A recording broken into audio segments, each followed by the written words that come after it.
it would come as a surprise. The secure communication system transmitting to the Ohio-class U.S. submarine fleet would be the first to receive the command. Patrolling both the Atlantic and Pacific Oceans, they are undetected.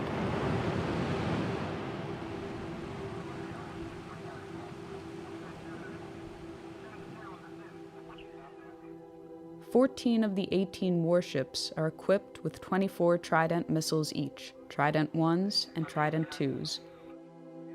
The remaining 4 are armed with 154 Tomahawk cruise missiles, which can be outfitted with nuclear warheads. The fleet as a whole represents half of the United States' strategic thermonuclear capability. A single Trident II missile is equipped with up to 8 nuclear warheads aboard a multiple independently targetable re-entry vehicle, or MIRV. A single W-88 warhead delivers the equivalent of 475 kilotons of TNT. In the case of a full deployment, the United States could unleash over 400 such missiles with between 6 and 8 warheads each.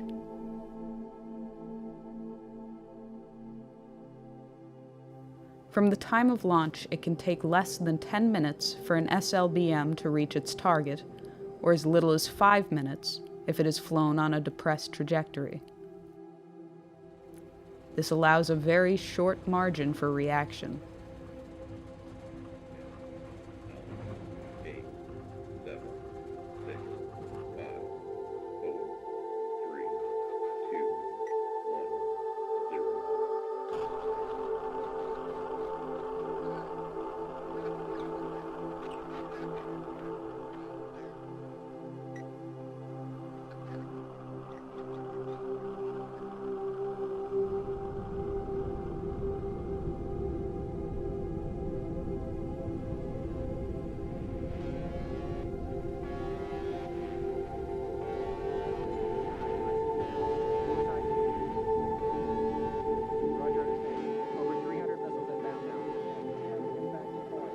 Early warning radar systems in Russia, China, and elsewhere immediately detect the missile plume. They can determine the trajectory and intended target of the missiles. Minutes fracture into seconds. This is not a test. This is not scheduled.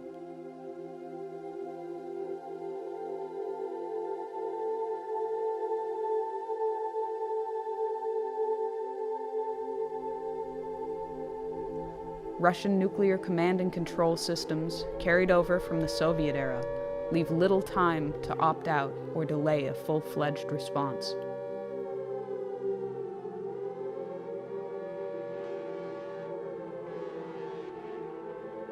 Within 50 seconds, the missile has peaked above the Earth's atmosphere. It reaches its top speed. The engine drops off. The bus releases multiple warheads as well as decoys. The radar systems on the ground are overwhelmed and unable to differentiate the two when they are in post-boost phase. Re-entering the atmosphere, the decoys burn off, and the warheads enter their terminal phase.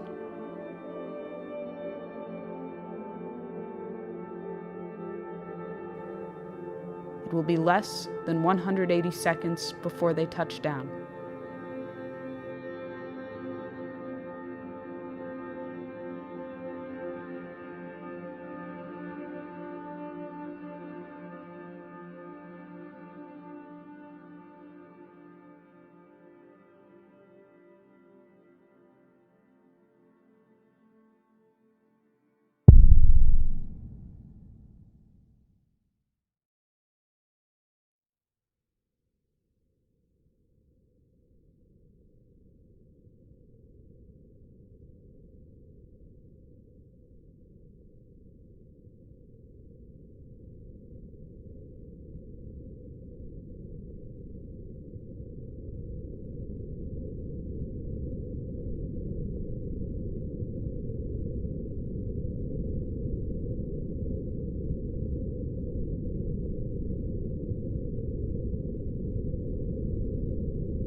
that goes off in full in the first shot. Now you have in the submarines, you have the warheads you have not yet discharged. Those go along the way as a second wave. After that, you're pretty much out of weapons. After which, most everybody is dead. Most logistical systems are dead, non-functional. You have a situation where the effect of this kind of firing creates a continuing effect which may go for several years. Now, instead of having one bomb, which is it's a nuclear super bomb with thermonuclear implications.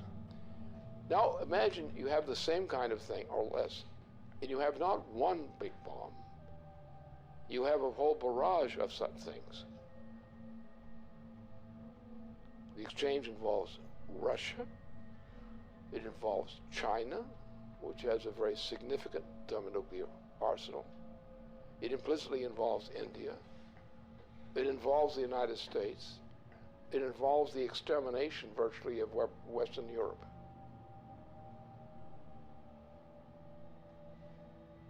And this is what Obama represents. It's what he's intended.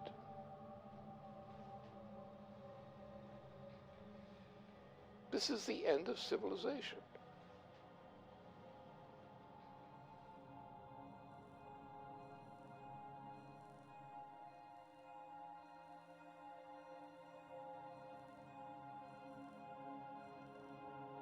The flash was unimaginably bright. As the rain fell, the wind grew stronger and stronger, and suddenly, probably because of the tremendous convection set up by the blazing city, a whirlwind ripped through the park.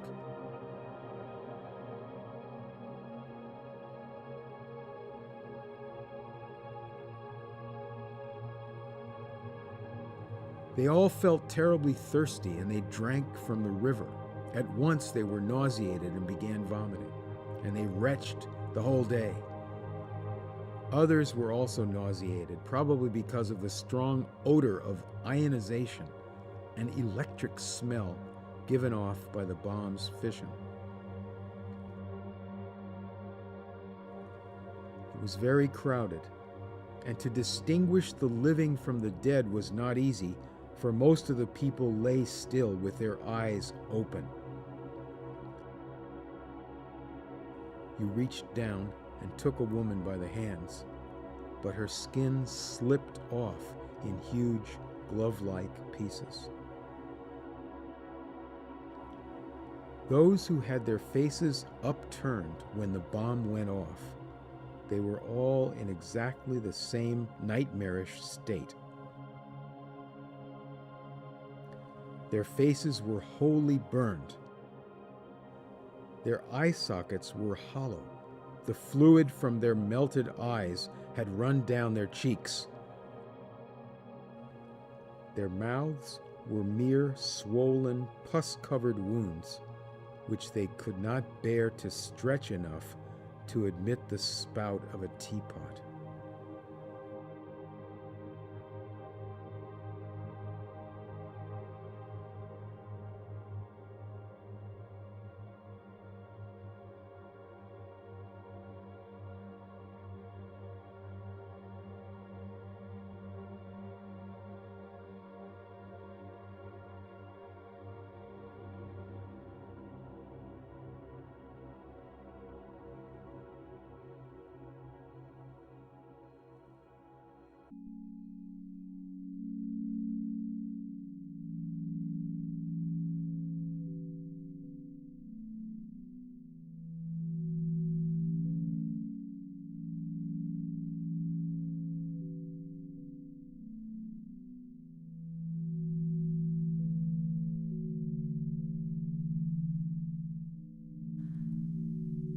The current world population is 7 billion persons.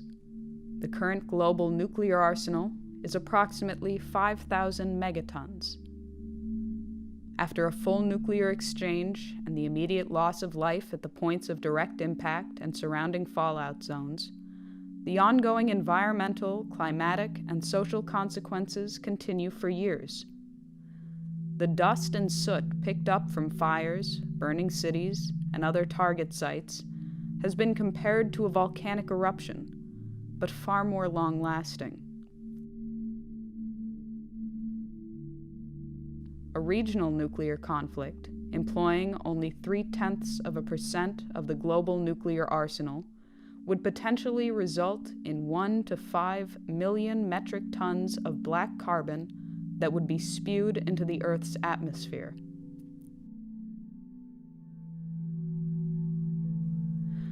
A spring or summer attack, or an attack in the extended region of the subtropics, would inevitably cause the smoke injections to heat, absorbing shortwave radiation, and to rise.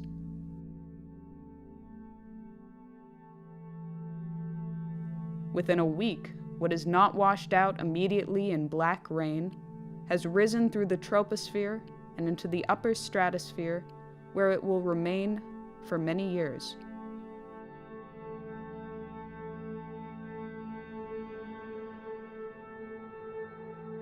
The smoke cloud and the absorption of residual particles plunges global surface temperatures.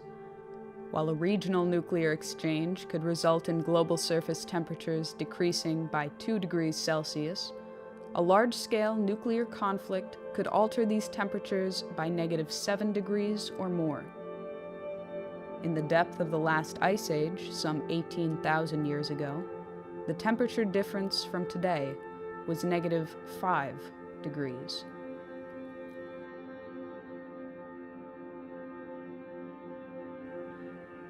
Famine for billions of people far from the target zones would be the result of a -2 degree change.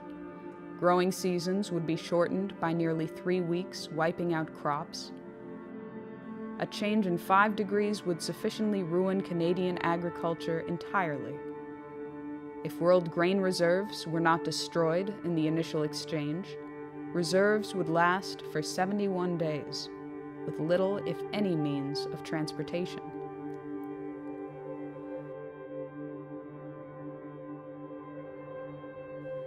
The global hydrological cycle would be disrupted due to the rapid climate change, and global precipitation would likely drop by 45%. The total integrated dose of radiation to living things could reach up to half the level of lethality for human beings, even in regions of the world outside the war latitudes. If nuclear installations were targeted, including plants, fuel cycle installations, and waste dumps, and nuclear materials were vaporized, it would create a very long-lasting impact on survivors.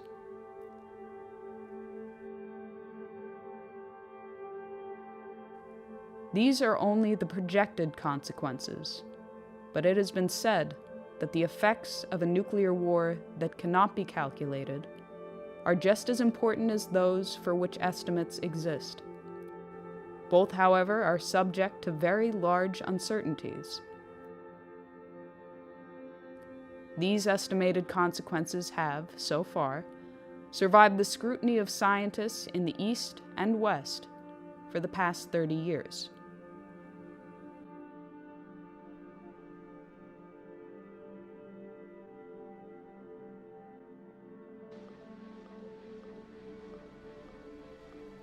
This is a full-scale commitment to an attack on the entire Eurasian continent, especially the Asian side. And it's a military operation with a full panoply of every kind of weapon for general, essentially a nuclear warfare capability, with all components, submarines, various kinds of ships, a vast accumulation of U.S. troops in that whole region, with auxiliary side in. You're looking at World War III, and nothing less than that.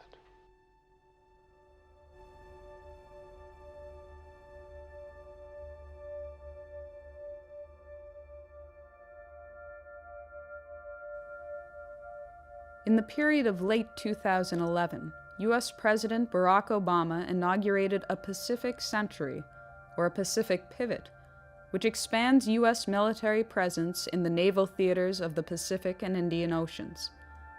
This expansion has been seen as an attempt to contain China and erode its regional sovereignty by building up a presence in bordering territories.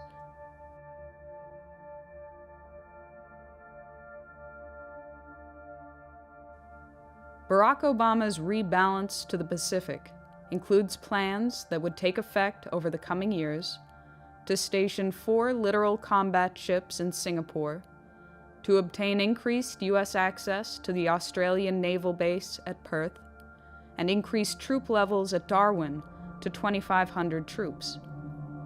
There are also plans to expand troops in South Korea to 28,500, to expand troop presence in Guam, the Philippines, Japan, and to maintain the forward deployment of U.S. aircraft carriers in that theater.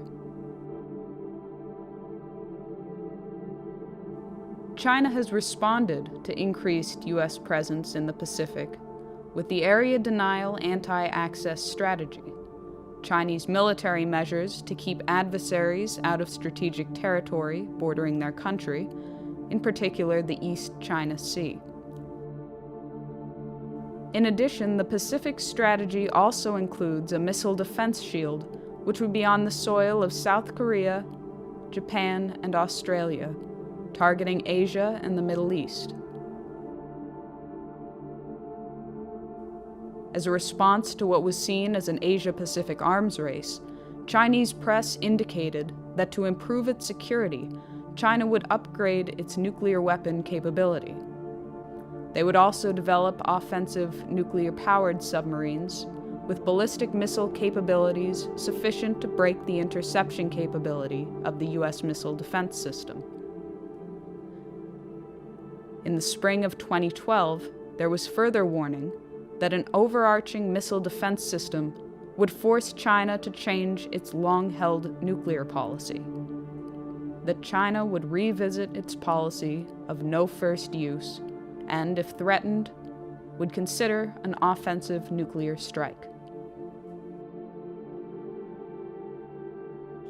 We've begun a review that will identify our most important strategic interests and guide our defense priorities and spending over the coming decade. So here's what this region must know. As we end today's wars, I have directed my national security team to make our presence and mission in the Asia-Pacific a top priority. As a result, reductions in U.S. defense spending will not, I repeat, will not come at the expense of the Asia-Pacific. My guidance is clear. As we plan and budget for the future, we will allocate the resources necessary to maintain our strong military presence in this region.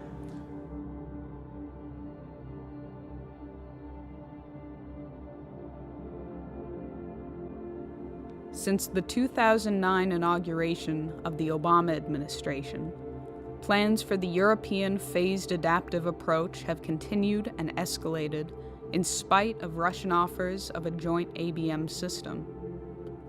In May 2012, NATO announced that Phase 1 of that system was operational.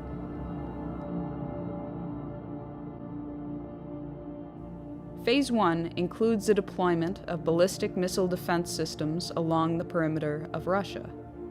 As part of Phase 1, the United States has deployed a missile defense radar to Turkey. As of March 2011, an Aegis ship with BMD capabilities was deployed to the Mediterranean Sea, where it currently maintains a presence.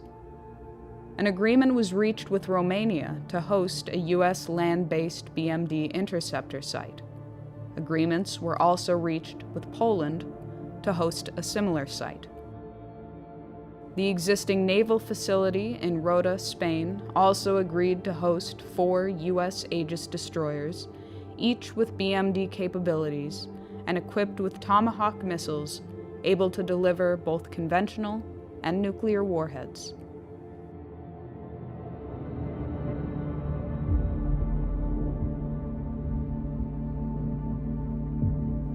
Responding to the inauguration of Phase 1, Chief of the General Staff of the Russian Armed Forces, General Nikolai Makarov, warned that while a joint U.S.-Russia development of a BMD system was an option that should be pursued, the continued buildup of a BMD system on Russia's border was seen as a threat to Russian security and a provocation. The military would, therefore, consider a preemptive strike against the sites from Kaliningrad using Iskander missiles, truck-mobile, nuclear-capable tactical missiles with a range of up to 400 kilometers. Размещение новых ударных вооружений на юге и северо-западе России. Для огневого поражения комплексов противоракетной обороны, включая развертывание ракетного комплекса «Искандер» в Калининградской области, представляет собой один из возможных вариантов разрушения инфраструктуры ПРО в Европе. С учетом дестабилизирующего характера системы ПРО, а именно создание иллюзии нанесения безнаказанного разоружающего удара, принятие решения об упреждающем применении имеющихся средств поражения будет приниматься в период обострения обстановки.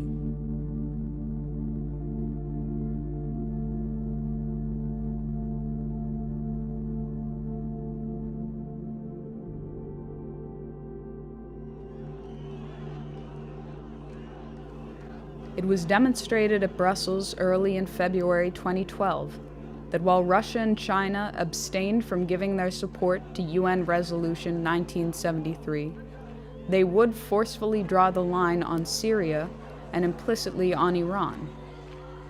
That future interventions or regime change operations in violation of the United Nations' professed commitment to defend the sovereignty of all independent states would no longer be tolerated and would be countered by force if necessary. Даже выйти на те параметры, которые прописаны в этом договоре.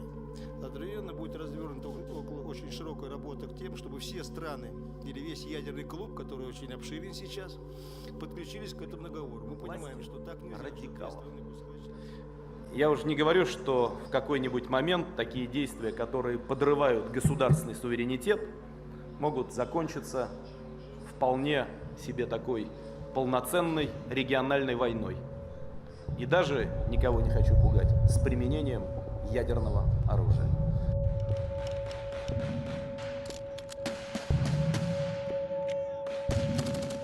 In a speech before the 18th General Assembly of the United Nations, President John Kennedy warned even little wars are dangerous in a nuclear world. Today it has been through the hardline preventive actions taken by the U.S. Joint Chiefs of Staff and the Russian military and political leadership that have held back the tides of a threatened international conflict.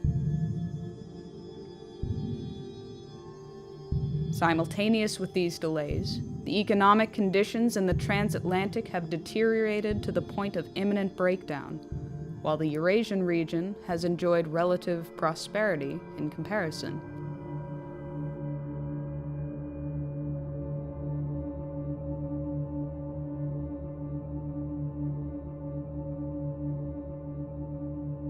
Since the hyperinflationary measures started in 2008 and continue unabated to this day, the transatlantic economies are in ruins and no longer maintain the semblance of economic power they had 30 years ago.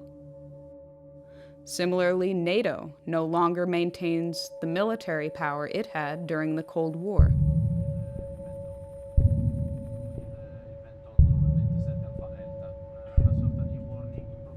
Only the United Kingdom, France, and the United States, among the NATO countries, maintain their own nuclear arsenal. France is believed to have a nuclear stockpile of 300 warheads, and Britain maintains a stockpile of 225 with 160 active nuclear warheads. Britain, France, and the United States, after their cooperative mission to eliminate the Libyan head of state, are currently the most emphatic to end the regime of Bashar al-Assad in Syria, despite the line drawn by Russia. This enthusiasm from the West has taken the form of openly arming barbaric opposition groups. They've claimed the right to enforce humanitarian intervention policies of the type championed by Iraq War architect Tony Blair. And from the United States, President Obama is escalating the propaganda campaign to establish the pretext for a full-fledged U.S.-led military intervention into Syria and beyond. That a red line for us is we start seeing a whole bunch of chemical weapons moving around or being utilized. That would change my calculus. That would change my equation. If world war were the intention, a Middle East attack would immediately engage the world powers of Russia and China. Inevitably, the United States would employ the greatest assets of its nuclear arsenal. The trajectory of a ballistic missile launched from the Pacific Ocean or Atlantic Ocean, the normal patrol areas of the Ohio-class submarine, would most likely cross China or Russia, assuming the target to be somewhere in the Middle East or Asia in general. This has two significant implications.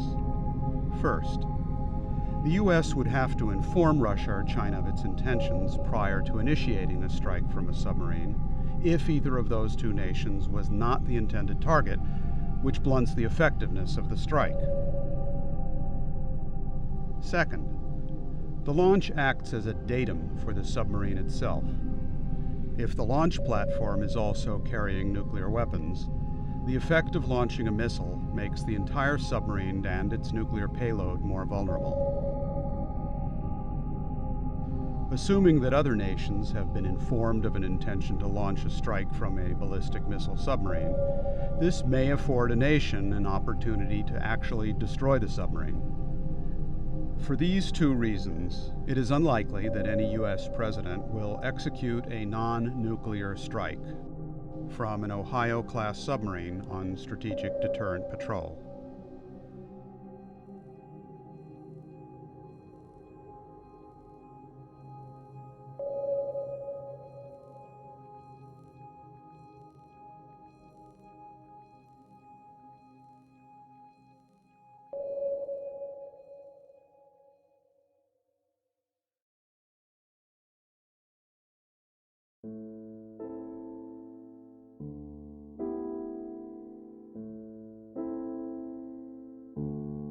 At the commencement of the August 1983 Erice Conference on the technological basis on which to build peace, Chairman Antonino Zikiki spoke of the consequences to humanity and the planet as a whole if a personality came on the scene foolish enough to provoke a worldwide thermonuclear confrontation.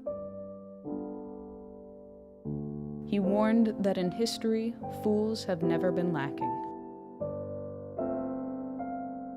Sooner or later, in 10, 20, or maybe 100 years, a fool will come forth. When the fool appears on the scene, mankind will find itself with hundreds of millions of dead, with the ozone layer destroyed by 50%, with the average temperature of the planet lowered by at least 7 degrees. With an enormous amount of radioactivity about, and with mountains of ashes instead of the vast treasures accumulated in centuries of laborious and intelligent activity in all parts of the world. When dealing at the level of thermonuclear war, these decisions ultimately fall to the personalities of the heads of state involved.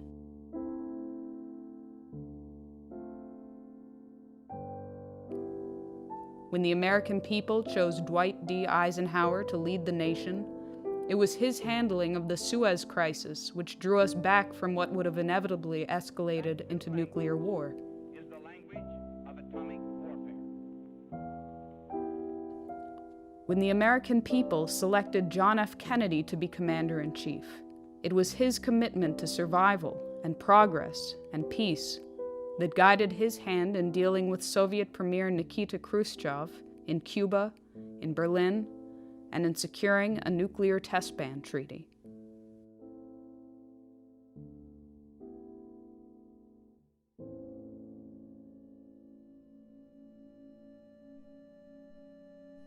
Today, the American people have chosen Barack Obama, who, at the earliest phase of his presidency, was already moving the apparatus into place that could and would trigger a worldwide nuclear holocaust.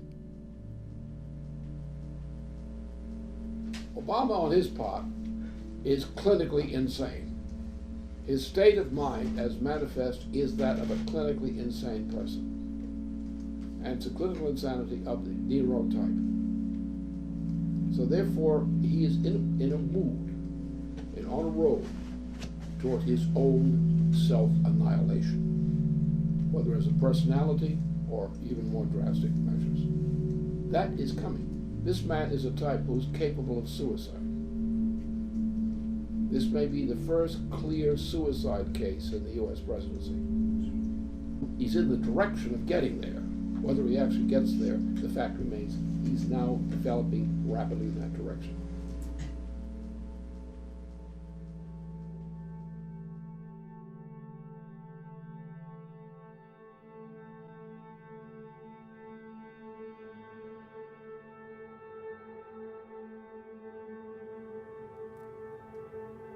The American people will soon go to the polls to decide the next President of the United States. Recent estimates and reports indicate that the United States military, in particular the U.S. naval capability, will be at its peak deployment capacity in the coming months before elements are retired, phased out, or cut from the budget.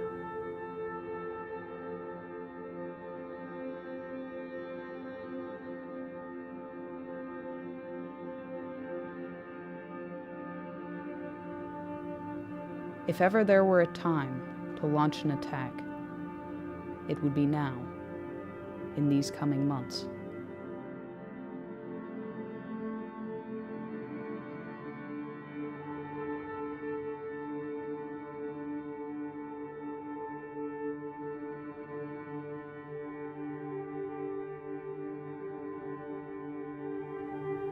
If ever there were a time to prevent such an attack, it would be now, before the consequences of the November 6 election.